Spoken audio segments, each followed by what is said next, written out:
अस्सलामुअलैकुम। आज हम बनाने जा रहे हैं बहुत ही क्विक और फास्ट रेसिपी।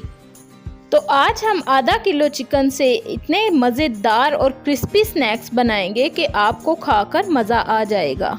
आप ये स्नैक्स बनाकर स्टोर भी कर सकते हैं और किसी वक्त भी ये स्नैक्स आप बना सकते हैं।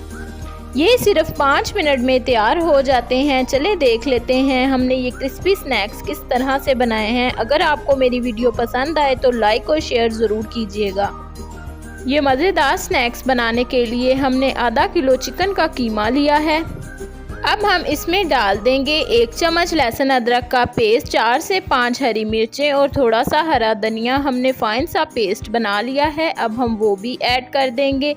1 चम्मच के करीब हम इसमें सफ़ेद मिर्च ऐड कर देंगे। अगर आपके पास मौजूद नहीं तो आप काली मिर्च भी यूज़ कर सकते हैं। 1 चम्मच हम लाल मिर्च पाउडर, आधा चम्मच ज़ीरा, आधा चम्मच नमक आप अपने टेस्ट के मुताबिक कम या ज़्यादा भी ऐड कर सकते हैं। आधा चम्मच हम सूखा धनिया ऐड कर देंगे।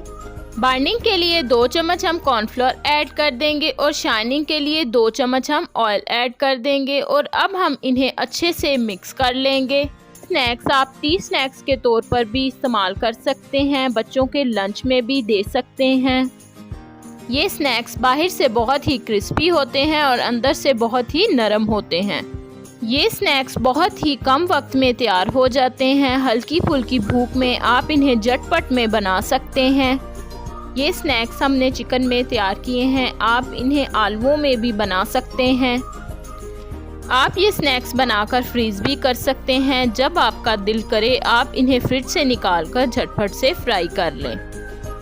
ठंडे होने के बाद भी ये क्रिस्पी रहेंगे। ये देखें बैटर हमारा रेडी हो गया है। अब हम फिंगर स्नैक्स बनाएंगे। दोनों हाथों को हम ऑयल से ग्रीस कर लेंगे। अब हम स्नैक्स को बनाएंगे। आप किसी भी शेप में बना सकते हैं मगर हम लंबाई शेप में बनाएंगे। दोनों हाथों से बैटर को सेट करेंगे और इस तरह से लंबाई शेप में बना लेंगे। ये देखें इसी तरह से हम लंबाई शेप में आपको एक और फिंगर स्नैक्स बनाकर दिखाएंगे। इसी तरह से हम बैटर को दोनों हाथों में सेट करेंगे और लंबाई शेप में बना लेंगे और इसी तरह से हम बाकी सारे लंबाई शेप में स्नैक्स को रेडी कर लेंगे। कोटिंग के लिए हम अंडे लेंगे, ब्रेड क्रम्स लेंगे और मैदा लेंगे। अंडे में हम चुटकी भर नमक डालकर इसे अच्छे से फेंट लेंगे।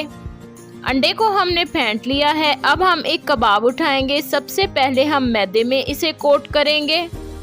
मैदे में अच्छे तरीके से कोट करने के बाद अब हम अंडे में कोट करेंगे। अंडे में हम इसे बहुत अच्छे से अंडे पे कोट करेंगे। अब हम इसे ब्रेड क्रम्स में डाल देंगे। ब्रेड क्रम्स हम इसके ऊपर बहुत अच्छे से लगाएंगे। ये देखें एक फिंगर कबाब हमारा तैयार हो गया है। इसी तरह से हम बाकी भी सारे रेडी कर लेंगे। अब आ जाती है बारी फ्राई करने की। ऑयल को हमने बिल्कुल नीम गर्म कर लिया है। अब हम फ्राई करेंगे। बहुत ज़्यादा तेज़ आंच पर हम फ्राई नहीं करेंगे बल्कि स्लो आंच पर ही हम इन्हें फ्राई करेंगे। एक साथ हम बहुत से कबाब को डालकर फ्राई कर सकते हैं। अब हम फोक की मदद से दूसरी तरफ पलट लेंगे। इसी तरह हल्के हाथों से हम पलट कर सारी तरफ से फ्राई करेंगे। फिंगर्स कबाब को हम तब तक फ्राई करेंगे जब तक हर तरफ से गोल्डन कलर नहीं आ जाता।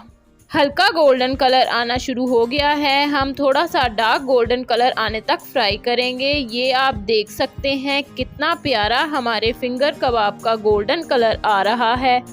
आंच हम स्लो ही रखेंगे और आप ये देख सकते हैं फिंगर कबाब हमारे बिल्कुल फ्राई हो गए हैं। कितना प्यारा हमारे कबाबों का कलर आया है। अब हम इन्हें निकाल लेंगे। बाकी के फिंगर्स कबाब को भी हम इसी तरह से फ्राई कर लेंगे। ये आज हमने जो फिंगर कबाब की रेसिपी बनाई है ये हर किसी को बहुत ही पसंद आने वाली है। आप अपने लिए बनाएं और फैमिली को भी बनाकर खिलाएं। बहुत ही पसंद आने वाले फिंगर कबाब की रेसिपी अगर आपको पसंद आई हो तो वीडियो को लाइक और चैनल को सब्सक्राइब करना मत भूलिएगा। मिलते हैं हमारी अगली वीडियो में, तब तक के लिए अल्लाह हाफिज़।